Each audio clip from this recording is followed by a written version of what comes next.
Today, in the case of the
आज manufacturing process में हम लोग यूनिट 2 का हॉट वर्किंग, कोल्ड वर्किंग ये हम लोगों ने कर लिया था, तो उसको फिर से हम लोग आज रिवीजन करेंगे कि ये हॉट वर्किंग और कोल्ड वर्किंग है क्या, what is the hot working, what is the cold working, what is the merits of the hot working, what is the merits of the cold working, hot working कब करेंगे, cold working कब करेंगे, है ना, क्या characteristics होगा, क्या effect होगा हॉट वर्किंग का, क्या इफेक्ट होगा कोल्ड वर्किंग का। तो ये कंपेरिजन पहले मैं आपको यहां पर बता रहा हूं हॉट वर्किंग का और कोल्ड वर्किंग का। Hot working is carried out above the decrystallization temperature and below the melting point. किसी भी मेटल का मेल्टिंग पॉइंट होता है और रिक्रिस्टलाइजेशन टेम्परेचर होता है जहां पर की ग्रेन ग्रोथ होना शुरू हो जाता है। रिक्रिस्टलाइजेशन का मतलब है कि ग्रेन ग्रोथ होना शुरू हो जाता है और मेल्टिंग पॉइंट में वो मेल्ट कर जाता है। ये दो टेम्परेचर है हर एक मेटल का। तो जब ग्रेन ग्रोथ होना शुरू हो जाता है उसके बिलो अगर काम करते हैं तो वो कोल्ड वर्किंग कहलाता है ना। और जब ग्रेन ग्रोथ होना शुरू होता है उसको रिक्रिस्टलाइजेशन टेम्परेचर बोलते हैं, और उसके ऊपर जब काम करना शुरू करते हैं ना तो उसको बोलते हैं हॉट वर्किंग। ये आपको बेसिक डिफरेंस है हॉट वर्किंग का और कोल्ड वर्किंग का, है ना। हॉट वर्किंग में क्या होगा और कोल्ड वर्किंग में क्या होगा। दूसरा, आपने हॉट वर्किंग में रिक्रिस्टलाइजेशन टेम्परेचर के ऊपर आपने गर्म किया, तो गर्म करने से क्या हो गया, जो ग्रेन्स थे ना, ग्रेन्स आपको रिफाइंड हो गया, वो ग्रेन्स रिफाइंड हो गया, तो उसमें उसमें क्या होगा ना, जो इंटरनल स्टेसिस है ना वो नहीं बनेगा, जो रेसिडुअल स्टेसिस है ना वो उसमें आपको नहीं बनेगा, है ना। रेसिडुअल स्टेसिस आपको नहीं बनेगा क्योंकि आपको आपका ग्रेन ग्रोथ हो रहा है और ग्रेन इलोंगेट हो रहा है, तो आपको रेसिडुअल स्टेसिस, इंटरनल स्टेसिस नहीं बनेगा। और कोल्ड वर्किंग में आप रिक्रिस्टलाइजेशन टेम्परेचर के नीचे काम कर रहे हैं, तो उसमें आप जब प्रेशर अप्लाई करेंगे तो रेसिडुअल स्टेसिस बन जाएगा, इंटरनल स्टेसिस बन जाएगा, है ना। ये दूसरा डिफरेंस है, रेसिडुअल स्टेसिस उसमें बन जाएगा, इंटरनल स्ट्रेसेस उसमें बन जाएगा, है ना।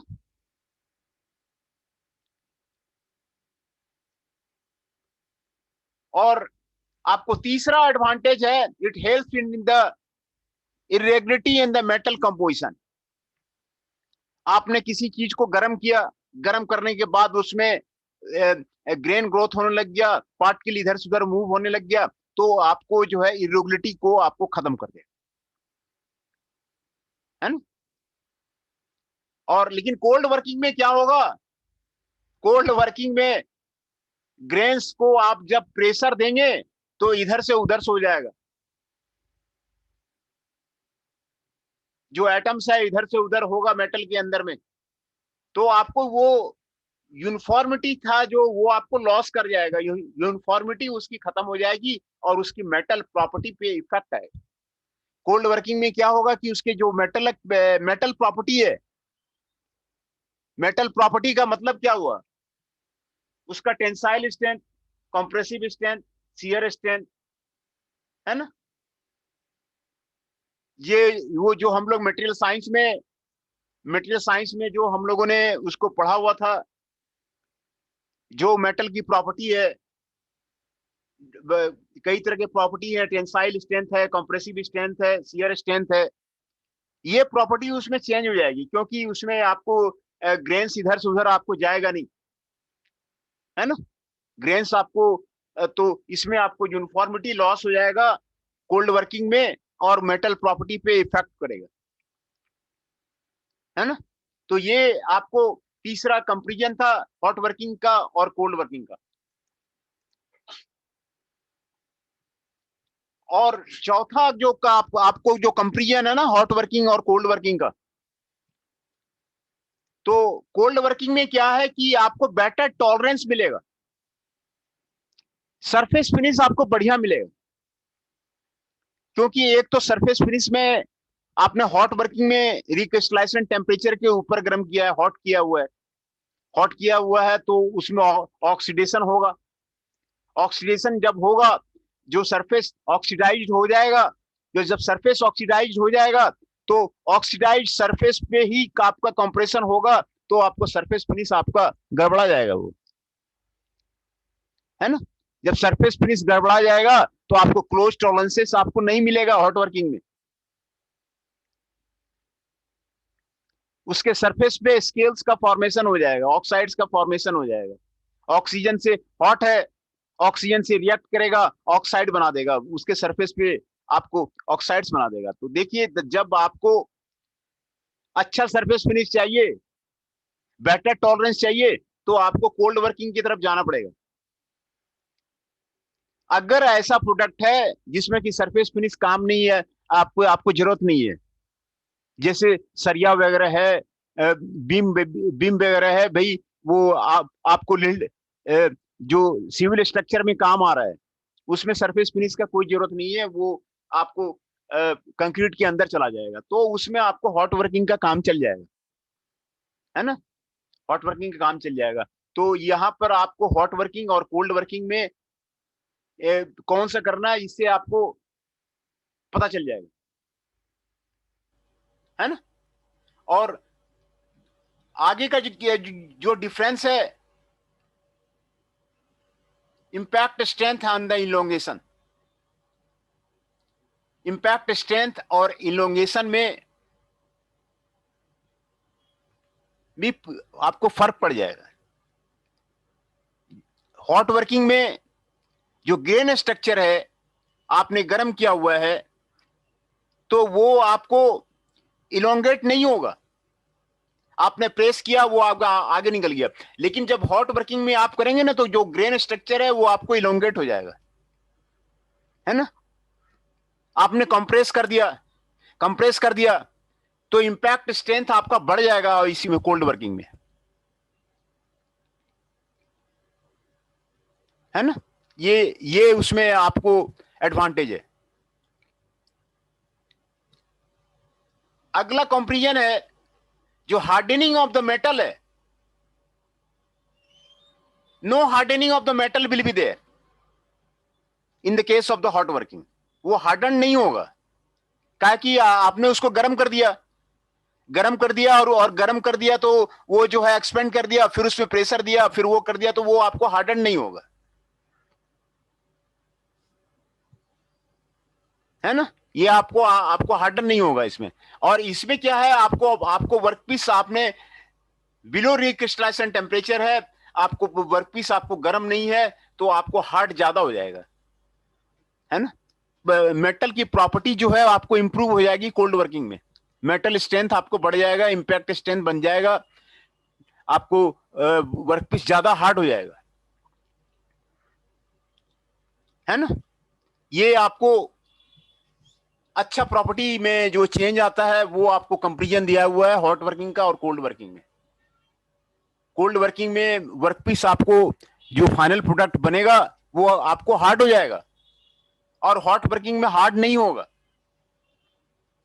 दूसरा है कि आपको सबसे अच्छा और ब्यूटीफुल कंपेरिजन ये है कि आपको कोल्ड वर्किंग में देखिए, आपने जो वर्कपीस है उसको आपने गर्म नहीं किया है, तो उसमें जो आपको फोर्स लगेगा, मोटर में पावर लगेगा, वो आपको ज्यादा लगेगा, स्ट्रेस जो है डिफॉर्मेशन के लिए ज्यादा लगेगा, मोटर का पावर ज्यादा लगेगा, इलेक्ट्रिसिटी ज्यादा लगेगा। और इसमें क्या है कि मोटर का पावर कम लगेगा आपको हॉट वर्किंग में, stress required is the less. जब डिफॉर्म करेंगे तो आपको लेस आपको लगेगा। ये आपको कंपेरिजन है दोनों का, हॉट वर्किंग का और द कोल्ड वर्किंग का, है ना। कोल्ड वर्किंग में जो है डिस्टॉर्शन हो जाएगा, distortion of the grains will be there, distort हो जाएगा, ग्रेन्स आपको डिस्टॉर्ट हो जाएगा उसमें। और इसमें जो है आपको एक्सपेंड हो जाएगा, मेटल ग्रेन्स जो है आपको इंप्रूव हो जाएगा, इलोंगेट हो जाएगा, इलोंगेशन हो जाएगा, है ना।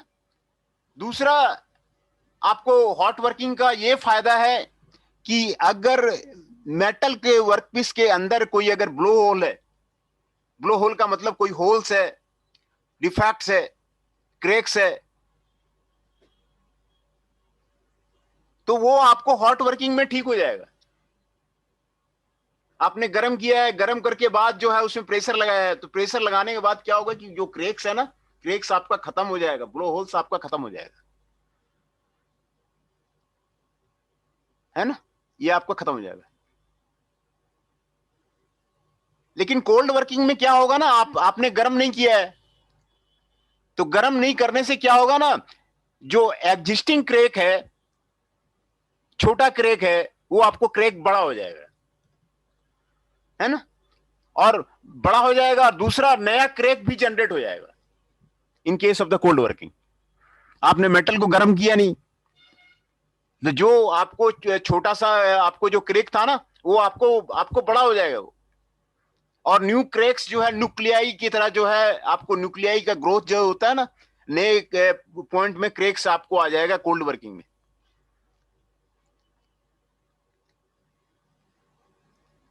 है ना।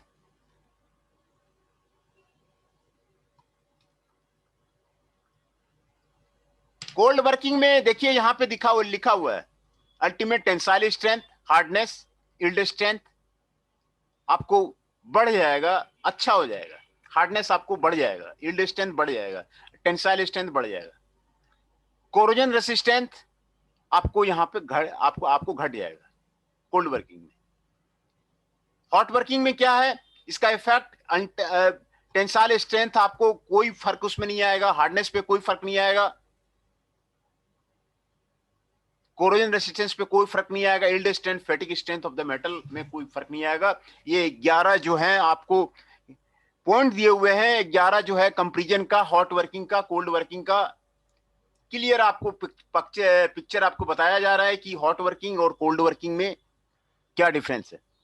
हॉट वर्किंग कोल्ड वर्किंग का डिफिनेशन हम लोगों ने पढ़ा हुआ था, हॉट वर्किंग क्या है, हॉट वर्किंग के प्रोसेसेस हम लोगों ने पढ़ लिए, कोल्ड वर्किंग के सारे प्रोसेसेस हम लोगों ने पढ़ लिए।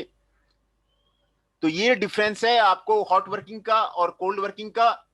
फिर से हम आपको डिफरेंस आपको ये करा देते हैं कि 1 2 3 और ये आपको ये 11 जो है आपको डिफरेंसेस हैं हॉट वर्किंग के और कोल्ड वर्किंग के, है ना। दूसरा, अब थोड़ा हम लोग देख लेते हैं कि कोल्ड वर्किंग क्या है। कोल्ड वर्किंग भी हम लोगों ने किया हुआ था, तो कोल्ड वर्किंग के बारे में हम लोग स्टडी करते हैं कि कोल्ड वर्किंग है क्या। कोल्ड वर्किंग तो पहले ही मैंने बताया कि इसका डिफिनेशन है कि रीक्रिस्टलाइजेशन टेम्परेचर के आपको जब नीचे काम करेगा तो ये कोल्ड वर्किंग आपको कहलाएगा, है ना। और जनरली जो है रूम टेम्परेचर पे काम किया जाता है उसको कोल्ड वर्किंग किया जाता है, कोल्ड वर्किंग कहते हैं। Various types of the steel, aluminium, magnesium, ये सारा आपको कोल्ड वर्किंग में होता है।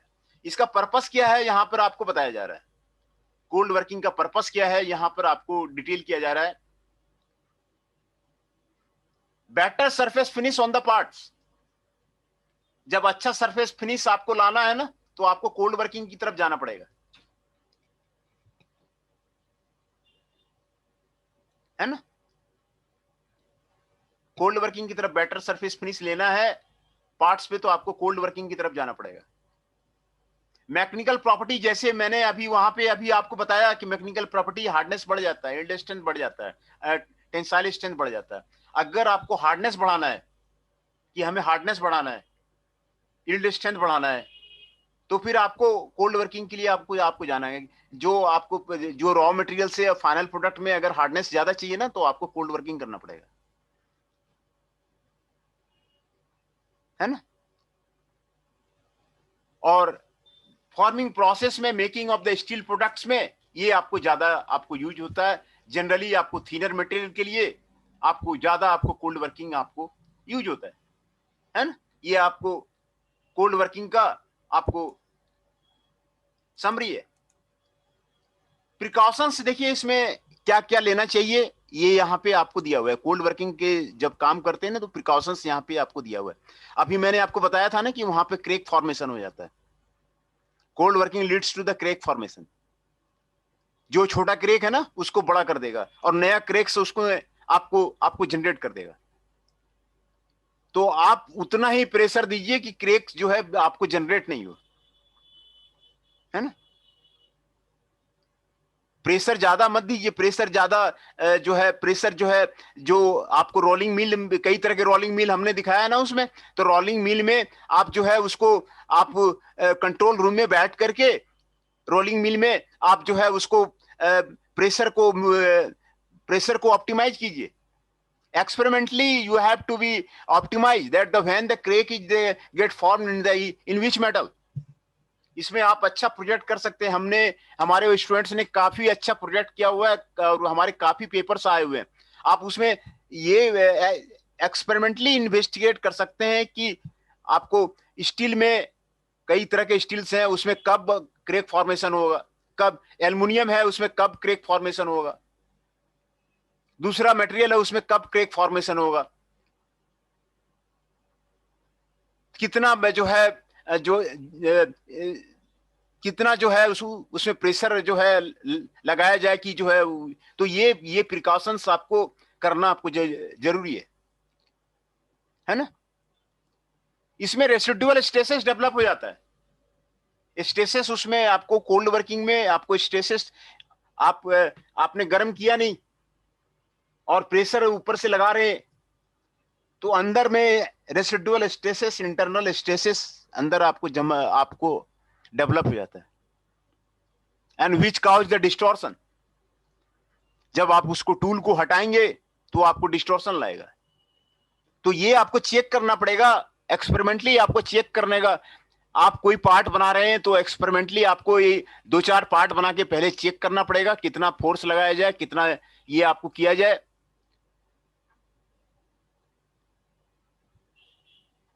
तभी आपका जो है काम बनेगा, है ना। तो ये आपको आपको प्रिकॉशंस दिया हुआ है। What are the characteristics of the cold working यहां पर आपको बताया जा रहा है। Cold working involves plastic deformation of the metal which results in the strain hardening. Plastic deformation दो तरह के होते हैं, elastic deformation, plastic deformation. Strength of material में स्ट्रेस स्ट्रेन का कर्व अगर आपको याद है, माइल्ड स्टील का सभी जो है कर्व है, माइल्ड स्टील का है, कॉपर का है, एल्युमिनियम का है, सभी का जो अगर स्ट्रेस स्ट्रेन का आपने लेबोरेटरी में स्ट्रेस स्ट्रेन का प्रैक्टिकल भी है ना। यूटीएम मशीन वहां लैब में पड़ी हुई है। यूटीएम मशीन में अगर आपने एक्सपेरिमेंट किया होगा तो स्ट्रेस स्ट्रेन का आपने एक्स एक्सिस पे स्ट्रेस और वाई एक्सिस पे स्ट्रेन का आपने ग्राफ बनाया होगा। तो उसमें इलास्टिक डिफॉर्मेशन होता है, प्लास्टिक डिफॉर्मेशन होता है। इलास्टिक डिफॉर्मेशन का मतलब है यील्ड पॉइंट के नीचे अगर हम प्रेशर देते हैं और प्रेशर हटाते हैं तो वो वापस जो है अपने ओरिजिनल शेप में आ जाता है, उसको इलास्टिक डिफॉर्मेशन कहते हैं।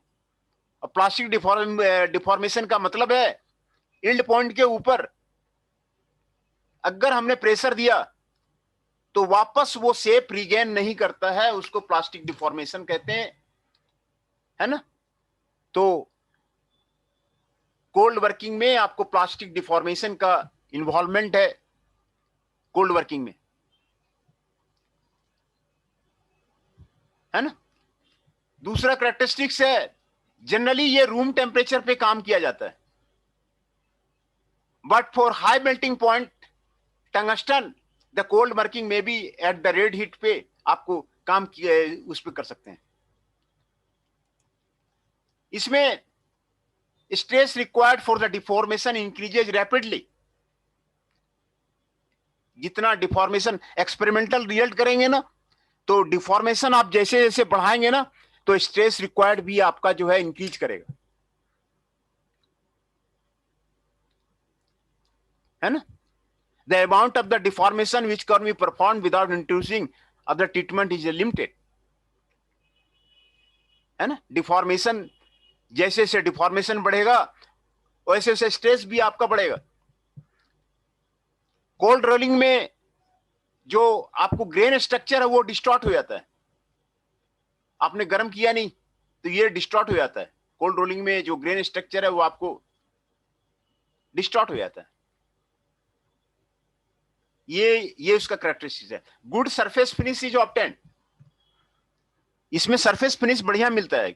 उसका कारण यही है कि आपने इसमें ऑक्सीडेशन नहीं होता है, उसमें आपको ऑक्सीडेशन हो जाता है। कोल्ड वर्किंग में जो सरफेस फिनिश है, क्लोज टॉलरेंसेस आपको बेटर होता है ना। कोल्ड वर्किंग में स्ट्रेन हार्डनिंग होता है,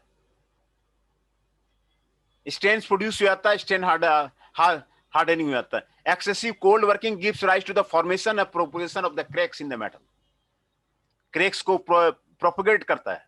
तो इसीलिए एक्सपेरिमेंटली कोई भी प्रोडक्ट बनाने के लिए, कोई भी प्रोडक्ट बनाना है तो एक्सपेरिमेंटली ये डिसाइड करना पड़ेगा कि कितना जो है पावर लगाया जाए, कितना फोर्स लगाया जाए, और जो कंप्यूटराइज सिस्टम है, कंप्यूटराइज्ड आपको कंट्रोल है, उसमें आपको बता देता है कि ऑप्टिमम ग्राफ बना करके बता देता है कि उसमें क्या कितना प्रेशर लगाया जाए, कितना प्रेशर नहीं लगाया जाए, ये आपको उसमें बता देता है, उसमें स्ट्रेन हार्डनिंग का, है ना। तो ये क्रैक्स आपको ध्यान रखना पड़ेगा when working with the cracks. आपका डेवलप हो गया, मेटल आपका महंगा है, क्रैक्स डेवलप हो गया तो आपका सुपरवाइजर भी बिगड़ जाएगा, आपका मैनेजर भी बिगड़ जाएगा, और आपके जो कंपनी के ओनर हैं वो भी आपका बिगड़ जाएगा कि भाई ये तूने प्रोडक्ट में क्या कर दिया, है ना। लकड़ी का तो है नहीं, मेटल का है वो महंगा है, स्टील का है वो महंगा है। आप 100 प्रोडक्ट बनाते हैं, 100 प्रोडक्ट में अगर 5 प्रोडक्ट आपका खराब हो जाता है तो फिर वो मालिक क्या करेगा, वो व्हाट विल डू दैम, है कि नहीं। तो ये आपको देखना पड़ेगा, एक्सपेरिमेंटली आपको चेक करना पड़ेगा कि क्रैक कब डेवलप होता है। आपको आपको आपको ये लेके चलना पड़ेगा, सिक्स सिग्मा जो बोलते हैं ना, जापानीज फिलोसफी है, working on the six sigma, zero defect. When you going to be the manager, जो सबसे मेन मोटो है ना कि कंपनी को प्रॉफिट हो, how to make the more profitable to the company, company को जो है प्रॉफिट कैसे हो, तो प्रॉफिट को मिनिमाइज कर मैक्सिमाइज करने के लिए यही सब कारण है कि आप सिक्स सिग्मा इंप्लीमेंट कीजिए, आप जो है डिफेक्ट फ्री प्रोडक्ट बनाइए, तभी आपको जो है कंपनी आपको ग्रोथ होगा। एंड जो आपका जो रैंक है manager to the general manager को आपको पहुंचने में आपको आसानी मिलेगा, जब आपको आप ठीक से चेकिंग करेंगे ना कि कौन वर्कर क्या कर रहा है, कौन से मशीन पे क्या चल रहा है, तो बिल्कुल आपका जो है प्रमोशन आपका आपका डिफिनिट है ना। तो ये आपको कोल्ड वर्किंग में आपको चेक करना पड़ेगा। दूसरा, loss of the ductility during the cold working, ductility loss हो जाता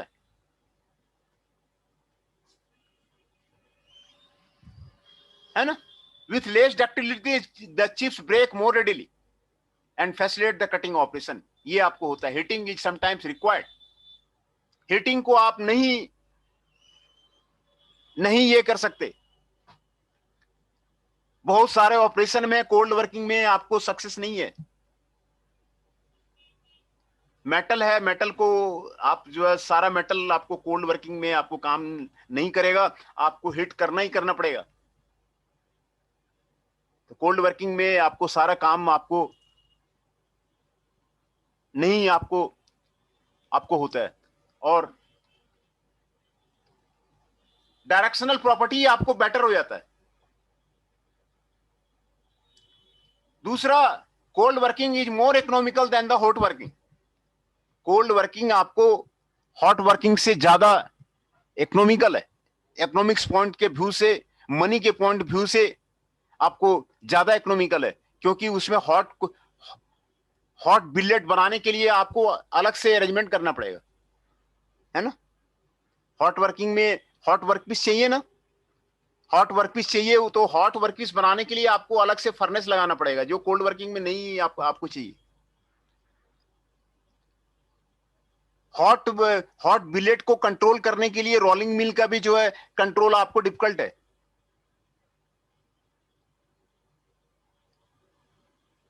कई रोलिंग मिल्स आप देख सकते हैं जो है जो स्टील प्लांट्स हैं, वाइजेक है, सेल में आपको बोकारो है, बर्नपुर है, वहां पे सारे स्टील प्लांट्स हैं, टिस्को है, वहां जाकर के आप उसको आपको देख सकते हैं। वो तो आपको कोल्ड वर्किंग आपको सस्ता पड़ता है, क्योंकि उसमें फर्नेस का आपको जरूरत नहीं है। ये अब जो आपको कोल्ड वर्किंग में हो जाए ना, तो वो कोल्ड वर्किंग से ही आप कीजिए, हॉट वर्किंग में मत जाइए। जो आपको प्रोसेस कोल्ड वर्किंग में हो जाता है, तो आप कोल्ड वर्किंग में ही जाइए, हॉट हॉट वर्किंग में मत जाइए। कोल्ड वर्किंग में देखिए यहां पर आपको बता रहा है कि किसमें किसमें आपको इंक्रीजेज होता है, किसमें किसमें आपको डिक्रीजेज होता है, यहां पर आपको क्लियर आपको दिया हुआ है। इसमें अल्टीमेट टेंसाइल स्ट्रेंथ जो है ना, ये आपको बढ़ जाता है। ये सारी प्रॉपर्टी देखिए, अगर हार्डनेस बढ़ानी है मेटल की तो आप कोल्ड वर्किंग में चले जाइए, स्ट्रेंथ बढ़ानी है तो आपको कोल्ड वर्किंग में चले जाइए, यील्ड स्ट्रेंथ बढ़ानी है तो कोल्ड वर्किंग कीजिए, फैटिग स्ट्रेंथ बढ़ानी है तो कोल्ड वर्किंग कीजिए, है ना।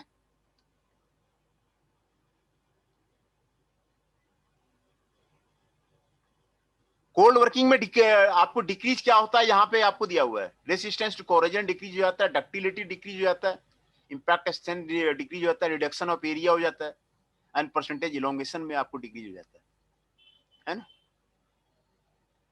ये आपको करेक्टिस दिया हुआ है।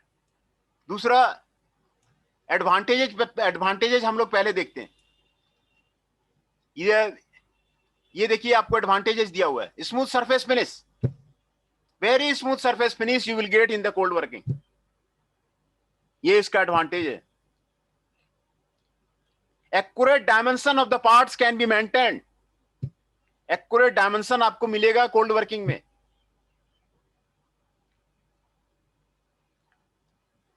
Strength and hardness of the metal are increased. Strength and hardness of the metal are increased, but the ductility is decreased. ये आपको एडवांटेज है. दूसरा, working is done in the cold state, no oxide would form on the surface. ये सबसे बड़ा आपको फायदा है. हीटिंग का झमेला नहीं है. ज्यादा हीट पे जो आइटम रहता है ना, उसको कंट्रोल करने के लिए ज्यादा आपको टाइम लगेगा. आपको ज्यादा आपको मेहनत लगेगी, है ना. तो ये सबसे बड़ा फायदा है कि उसमें ऑक्साइड का फॉर्मेशन आपको नहीं होता है. अब टाइम खत्म होने वाला है, पहले मैं आपका अटेंडेंस ले लूं.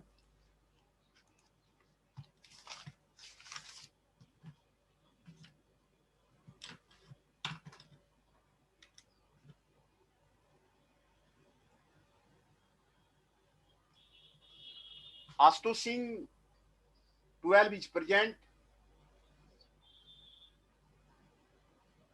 Mohit Adhana ji 21 is present.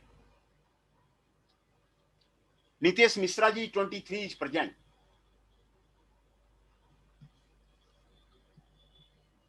है ना. आज जो प्रेजेंट है, Nitesh Mishra ji 23 is present, Mohit Adana ji 21 is present, Ashutosh Singh ji 12 is present. ये तीन जो है हमारे प्रेजेंट हैं.